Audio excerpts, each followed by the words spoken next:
प्रियो, हम लोग छोटी छोटी बातों को सीख रहे हैं और मनन कर रहे हैं, जिसमें हमने विश्वास के बारे में देखा था।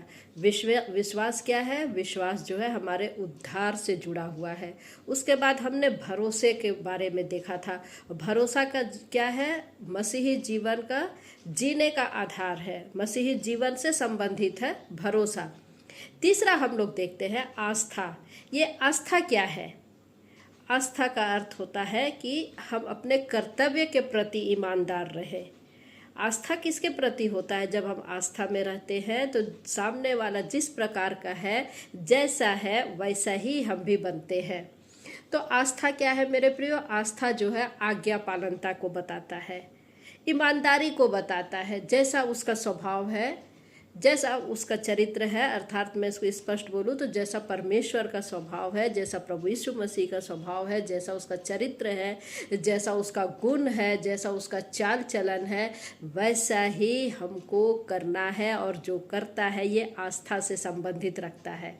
देखिए, छोटी छोटी बातें हैं। विश्वास के द्वारा हम प्रभु में प्रवेश कर गए, उद्धार पा लिए। अब मसीही जीवन जो है, भरोसा, परमेश्वर पर हम भरोसा कर रहे हैं, उस पर टिका हुआ है। तीसरी चीज़ है आस्था या निष्ठा। ये हमारे चाल चलन को दिखाता है। कितनी अच्छी बात है। इसलिए याकूब क्या कहता है, पहला अध्याय उसका 22 पद क्या कहता है? परंतु वचन पर चलने वाले बनो और केवल सुनने वाले ही नहीं, जो अपने आप को धोखा देते हैं। तो जब हम प्रभु में आस्था रखते हैं तो जैसा वो है वैसा ही हम रहेंगे। तो ओवरऑल जो है प्रभु का वचन हमको क्या कहता है? रोमियो की पत्री 12वां अध्याय पहला पद, इसलिए हे भाइयों, मैं तुमसे परमेश्वर की दया स्मरण दिलाकर विनती करता हूँ कि अपने शरीरों को जीवित और पवित्र और परमेश्वर को भावता हुआ चढ़ाओ, यही तुम्हारी आत्मिक सेवा है। तो सचमुच में परमेश्वर के प्रति यदि हमारी आस्था है तो हम ये पद को जरूर अपने जीवन में लागू करेंगे।